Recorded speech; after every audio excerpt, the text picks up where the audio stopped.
The gentle hum of activity filled Terminal C at Reagan National Airport as the sun barely peeked over the horizon. The morning air carried the familiar scent of coffee and freshly baked pastries from the airport cafes, mixing with the distinct aroma of jet fuel that always lingered in the air. In the crew preparation room, a young flight attendant adjusted her navy blue uniform for the third time that morning. She had been with Metropolitan Airlines for just 8 months, but she already had a reputation for being exceptionally particular about following rules. Her colleagues often joked that she knew the employee handbook better than the people who wrote it. First class today, her supervisor mentioned, handing her the flight manifest for the early morning service to San Francisco. Remember, these are our premium passengers. Some of DC's most important people take this route. The flight attendant nodded eagerly, straightening her name tag one last time. She had worked economy class for months, and this was her chance to prove herself worthy of regular first-class assignments. Her supervisor had praised her attention to detail last week, especially her dedication to maintaining passenger dress code standards, something many other attendants often overlooked. As she walked through the jet bridge to begin her pre-flight checks, she mentally reviewed all the protocols she'd studied. First-class service required an extra level of sophistication. The proper angle for pouring wine, the correct side to serve from, and most importantly, ensuring all passengers met the airline's prestigious standards. The cabin gleamed under the soft morning light streaming through the windows. She carefully checked each seat pocket, ensuring the safety cards were perfectly aligned. The smell of fresh leather from the first-class seats mixed with the crisp scent of newly laundered headrest covers. Everything had to be perfect. Other crew members began their routines around her. The pilot doing his walk-around inspection, the ground crew loading luggage, and her fellow flight attendants stocking the galleys. But she remained focused on her own meticulous preparation, occasionally glancing at her reflection in the airplane windows to ensure not a hair was out of place. Ladies and gentlemen, we're about to begin our priority boarding for first-class passengers. The gate agent's voice crackled over the intercom. The flight attendant took her position, practicing her welcome smile in the galley mirror one last time. This was more than just another flight for her. It was her opportunity to show everyone that she belonged in first class, that she could maintain the high standards Metropolitan Airlines prided itself on. She had dreams of becoming a purser one day, maybe even a flight service manager, and every interaction with every passenger was a step toward that goal. As she heard the first passengers approaching through the jet bridge, she straightened her back and prepared her most professional smile. The morning sunlight now streamed fully through the airplane windows, casting a warm glow throughout the cabin. Everything was in place. Everything was perfect. Or at least, that's what she thought, completely unaware that the next hour would change not just her career, but her entire perspective on life. The familiar sound of rolling carry-on bags began echoing through the jet bridge, and she could hear the first passengers approaching. She took a deep breath, ready to greet them with the poise and professionalism she practiced countless times. Little did she know, this routine morning was about to become anything but ordinary. The first-class cabin slowly filled with its usual morning crowd. Business executives in crisp suits, a few politicians trying to look inconspicuous behind their newspapers, and seasoned travelers who had done this route so many times they could probably fly the plane themselves. The flight attendant greeted each one with a practiced smile, helping them stow their bags and offering pre-flight beverages. Then she saw her, a woman in her early 50s walking down the aisle with quiet confidence. She wore a simple dark blue dress that looked comfortable enough for the 6-hour flight ahead. What caught the flight attendant's attention wasn't the woman's dignified bearing or her gentle smile, but rather the slight imperfection at the hem of her dress where a few threads had come loose. The flight attendant's heart began to race. Her training manual specifically mentioned dress code standards, and in her mind, this was clearly a violation. She had been praised just last week for preventing a passenger in torn jeans from boarding first class. This situation felt like another test, one she was determined to pass. "Excuse me, ma'am," she said, trying to keep her voice low and professional as the woman settled into her seat. "I notice there's an issue with your dress. We have certain standards in first class, and I'm afraid this doesn't quite meet them." The woman looked up from her briefcase, where she'd been pulling out some documents. Her expression was calm, almost amused. "I assure you, my dress is perfectly appropriate for travel," she replied quietly, her voice carrying years of authority without a hint of confrontation. But the flight attendant stood her ground. After all, rules were rules. "I'm sorry, but I'll need you to change, or we can help you find accommodation on another flight." She could feel other passengers starting to watch the interaction, some lowering their newspapers or pausing their phone conversations. The woman's expression shifted slightly, not to anger, but to something more like careful consideration. She reached for her phone, perhaps to show something, but the flight attendant interrupted. "Ma'am, our dress code policy is very clear. This isn't about personal preference.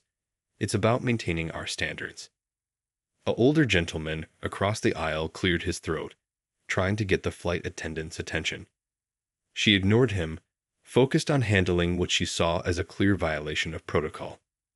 The woman remained remarkably composed, folding her hands in her lap as she listened to the flight attendant's increasingly insistent explanation of airline policy. "Perhaps we should speak with your supervisor," the woman suggested calmly, reaching for her credentials.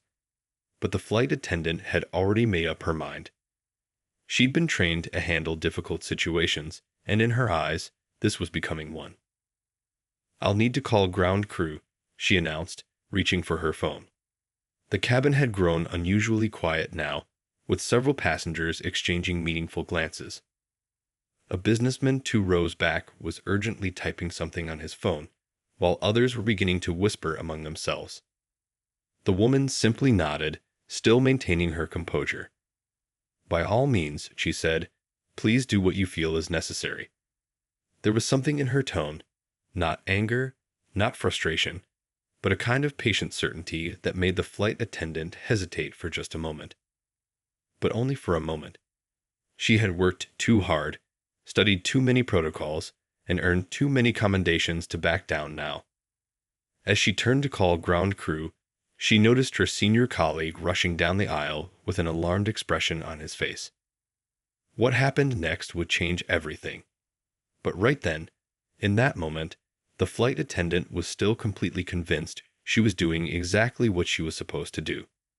She had no idea that she was about to learn one of the most important lessons of her career and her life. The senior flight attendant practically sprinted down the aisle, his face a mix of concern and disbelief. "Wait," he called out, but his younger colleague had already pressed the call button for ground crew. The first-class cabin had become so quiet you could hear the distant rumble of planes taking off on the runway outside. "Do you know who this is?"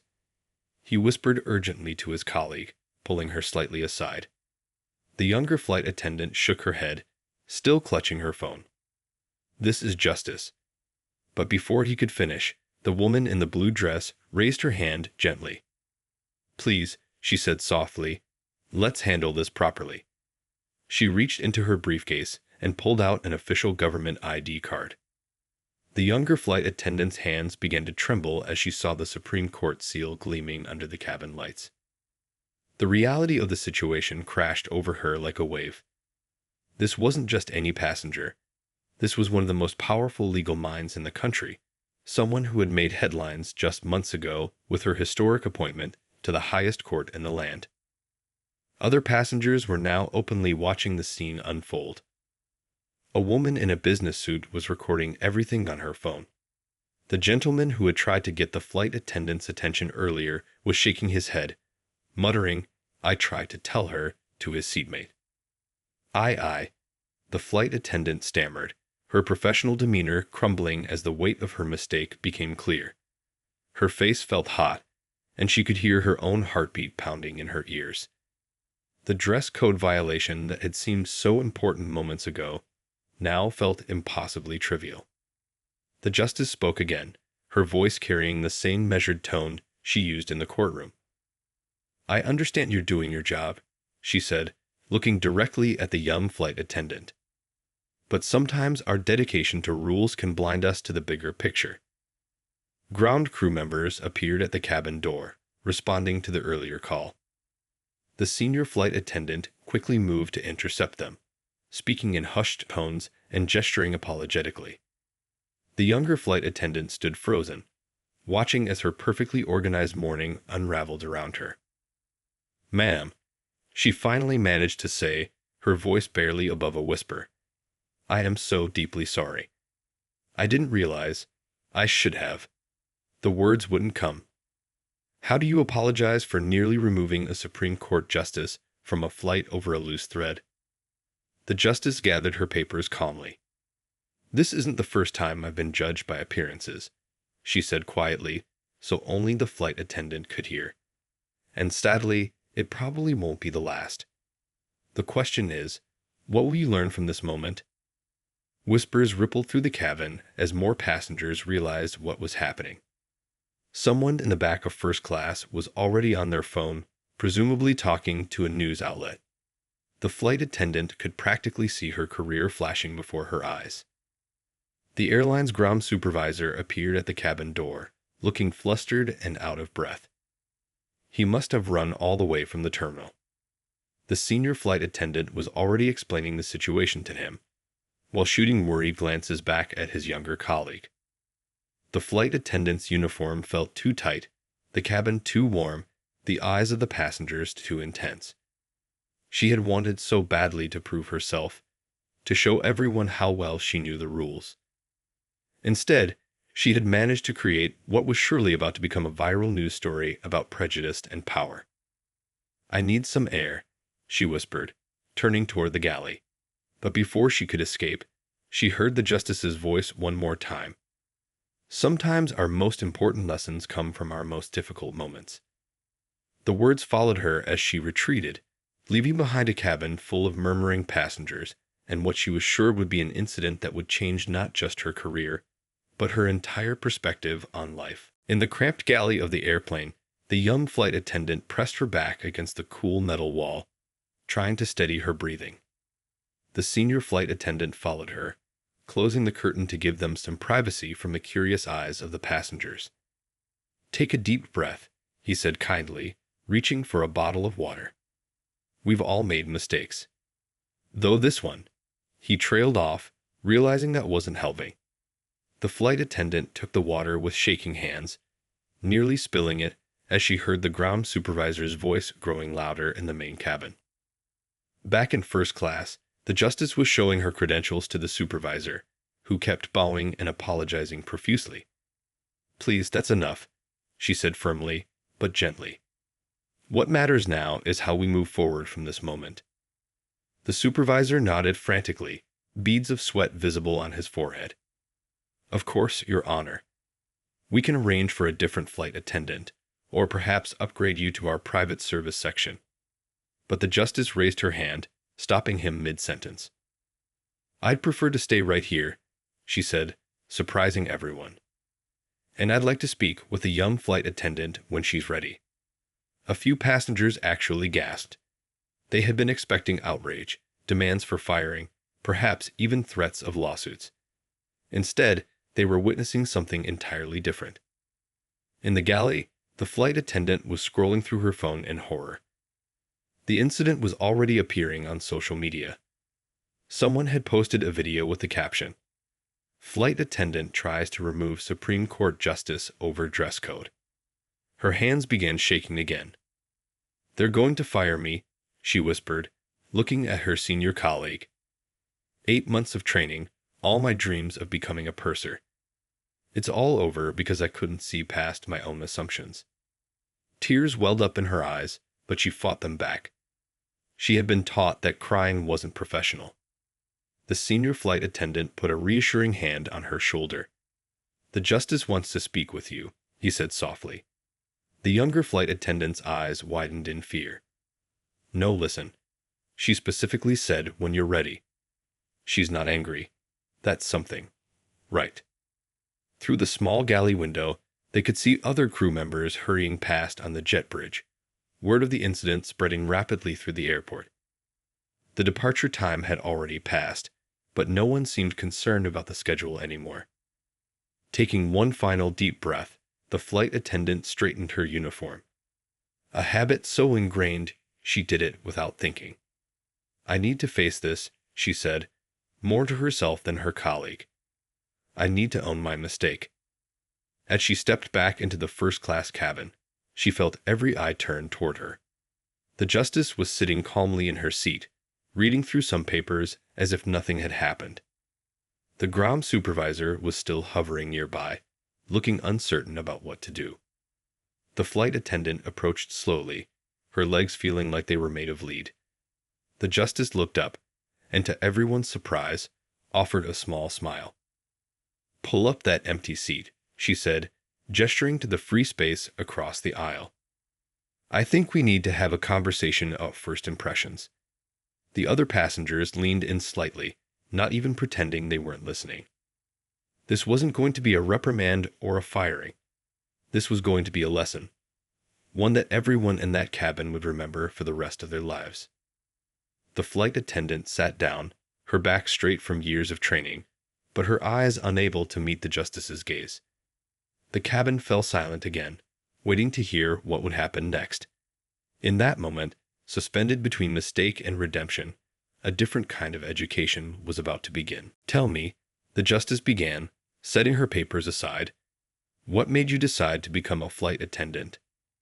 The question caught the young woman off guard. She had expected anger, lectures about discrimination, maybe even threats about lawsuits. But this felt more like a conversation with a wise aunt.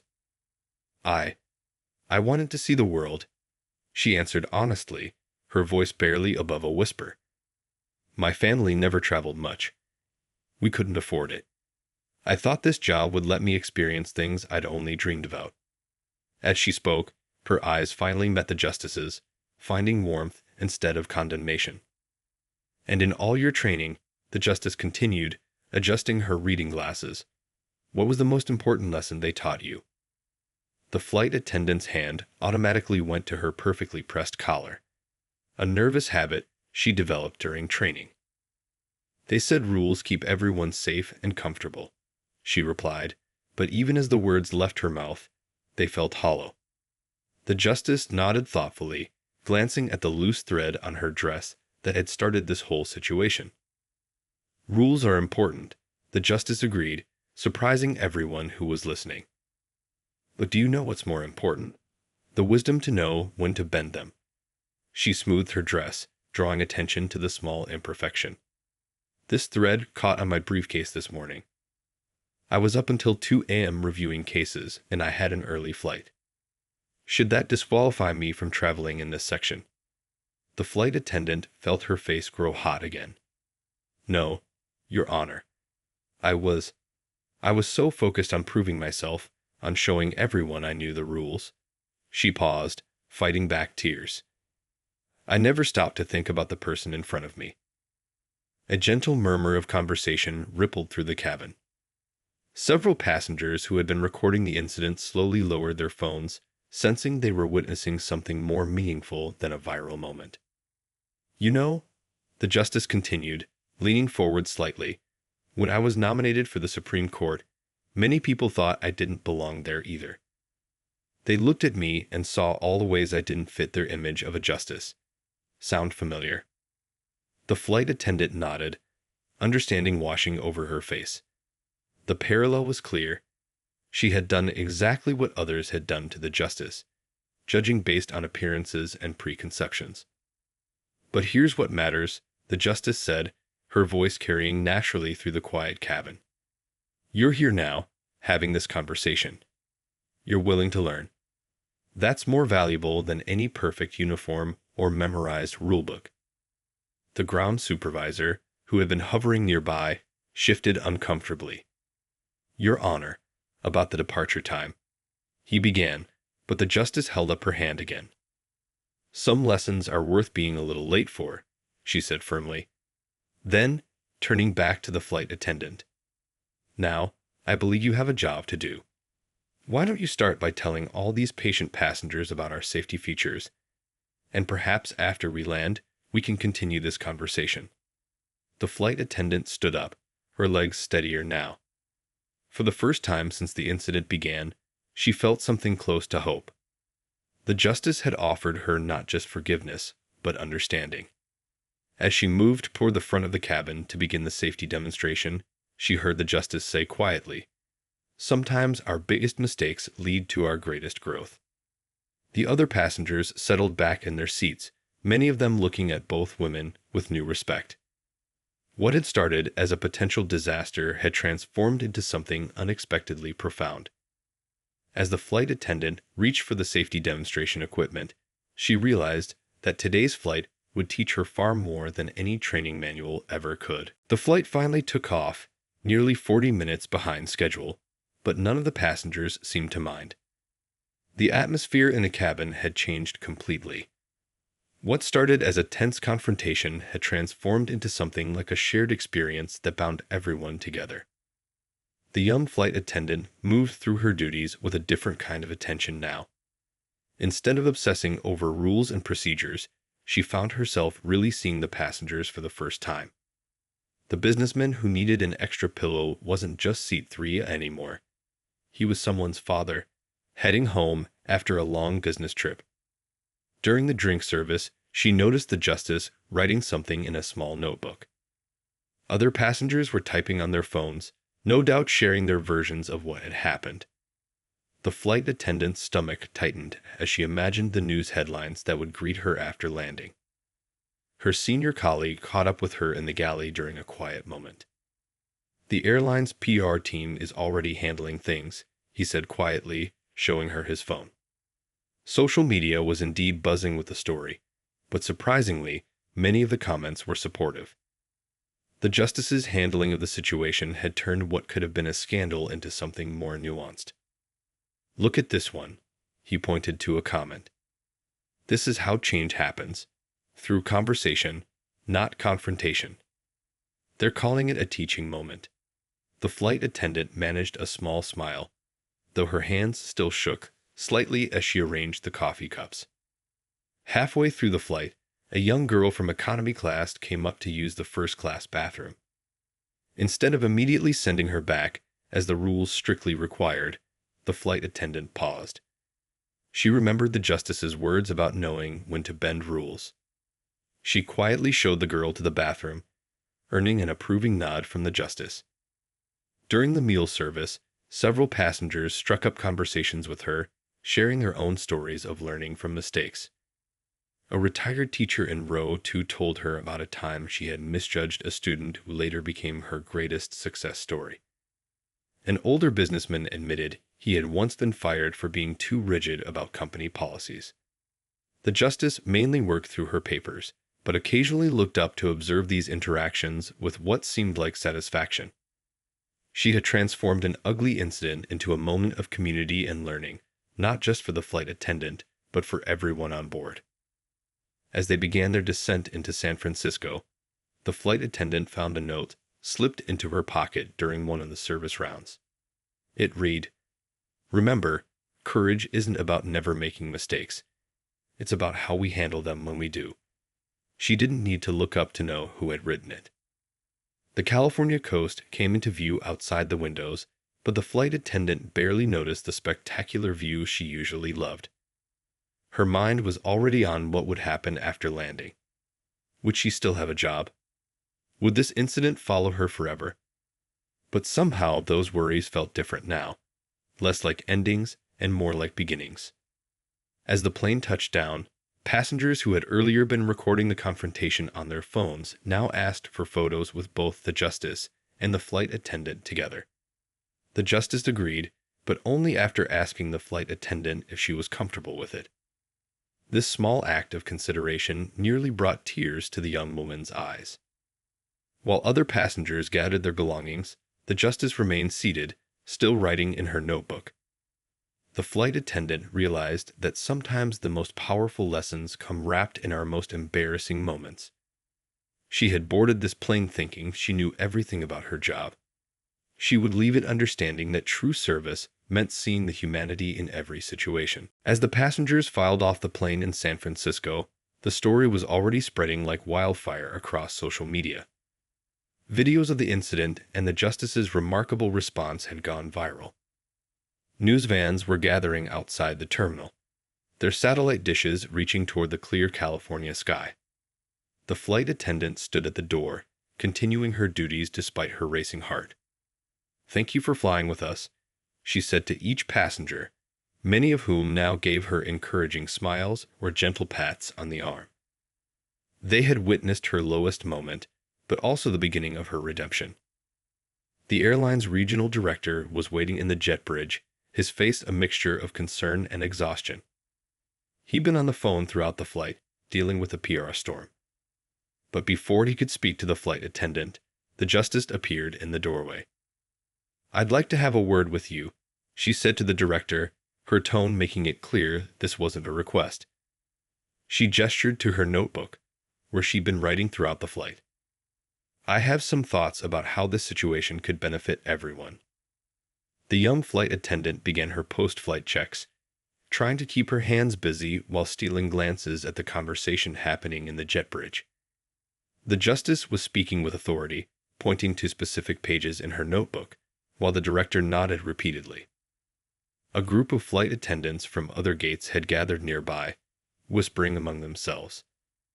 The story had spread through airport staff channels, and everyone wanted to see the flight attendant who had almost removed a Supreme Court justice from a plane. But their faces showed more curiosity than judgment. "Your phone's been blowing up," her senior colleague said, showing her his own device. The airline's internal message board was flooded with discussions about dress codes, bias training, and customer service. Something bigger than just one incident was starting to take shape. The justice finished her conversation with the director and returned to the airplane doorway. "You're probably wondering what happens next," she said to the flight attendant, who had been trying to look busy wiping down armrests. "Well, that depends on you." The young woman looked up, confused. The justice continued, "I suggested to your director that instead of punishment, we use this as an opportunity. How would you feel about helping me develop a new training program for the airline? One that teaches discernment alongside rules." The flight attendant's eyes widened. "Me? But I'm the one who, I'm the last person who should be training others." Her voice trembled slightly as she spoke. The justice smiled. "Actually, you're exactly the right person.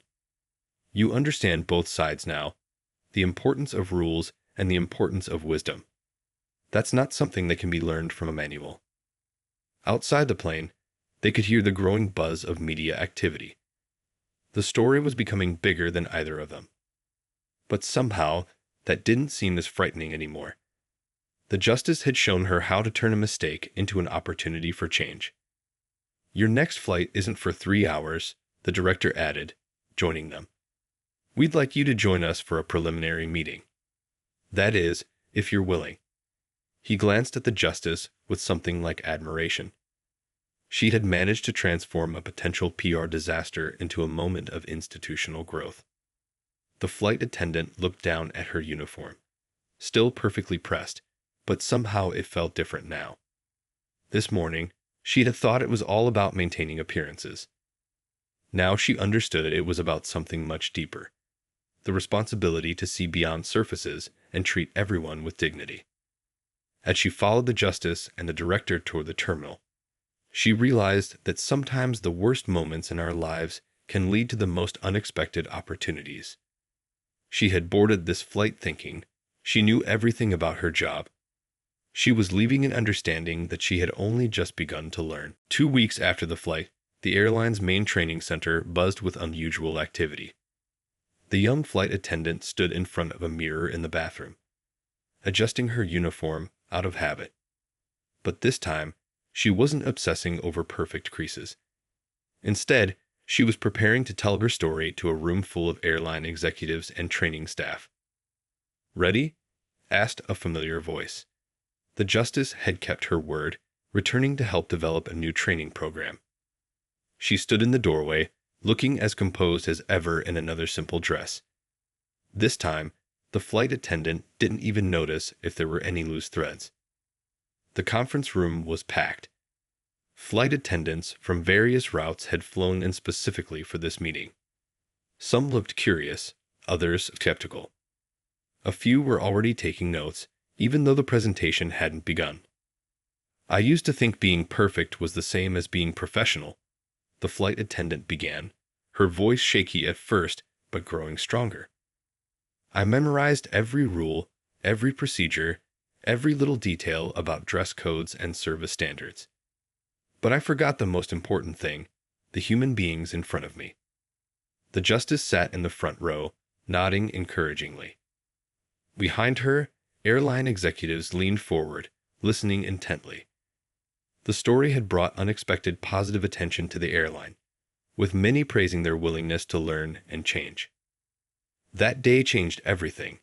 The flight attendant continued, clicking to a slide showing social media responses to the incident. But not in the way I feared.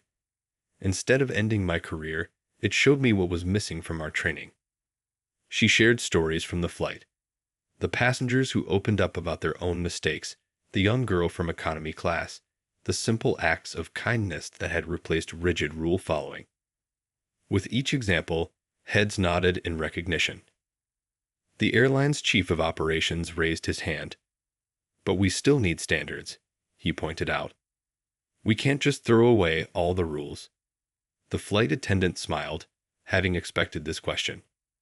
Absolutely, she replied. That's why we're not eliminating rules, we're adding wisdom. She clicked to the next slide, showing the outline of the new training module they developed. We're teaching people how to think, not just what to think. The justice stood up then, joining her at the front. Rules without judgment are like books without understanding, she said. You can memorize every word, but miss the entire meaning. Together, they presented their plan.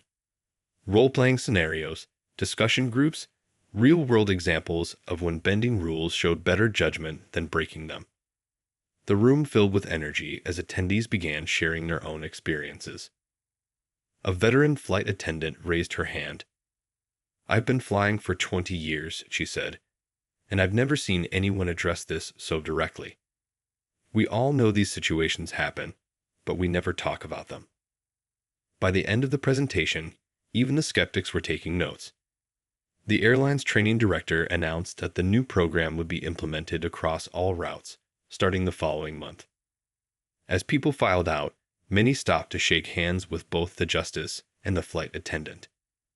What had started as a potential disaster had grown into something revolutionary, a way to balance rules with humanity. You know, the justice said quietly as they gathered their materials, sometimes the best teachers are the ones who learn their lessons the hard way. She picked up her briefcase, pausing at the door. Ready for your flight tomorrow. The flight attendant nodded, feeling a new kind of confidence. She was no longer trying to be perfect. She was trying to be better. And somehow, that felt more professional than any perfectly pressed uniform ever could. 6 months had passed since that life-changing flight. The young flight attendant stood at the front of another first-class cabin, but everything felt different now. Her uniform was still neat, but she no longer fretted over every crease. Her smile was genuine, not practiced. And most importantly, she saw people now, not just passengers. Mom, is that her? She heard a young girl whisper as a family boarded. The flight attendant had gotten used to being recognized. The video of her story had become a viral sensation, used in training sessions not just for airlines, but for customer service teams worldwide. The new training program she had helped develop with the justice was showing remarkable results. Customer satisfaction scores were up across all routes. More surprisingly, employee satisfaction had improved too. Flight attendants reported feeling more confident in their decision-making, less stressed about perfect rule enforcement. As she helped an elderly passenger store his bag, she noticed a small tear in his jacket. 6 months ago, she might have said something about dress codes. Today, she simply asked if he needed help making sure the bag wasn't too heavy for him. During the pre-flight checks, she overheard two passengers discussing her story. "Did you see the TED talk?" one asked. "The one where she and the justice spoke together about transforming mistakes into opportunities." The other nodded enthusiastically. That talk had been terrifying and exhilarating. Standing on the red carpet beside the justice, sharing their story with thousands of people. "Sometimes the worst moment of your life can become your greatest teacher," the justice had said. The audience gave them a standing ovation. The flight's captain stepped out of the cockpit for his usual greeting. "I hear you're training the new batch next week," he said quietly.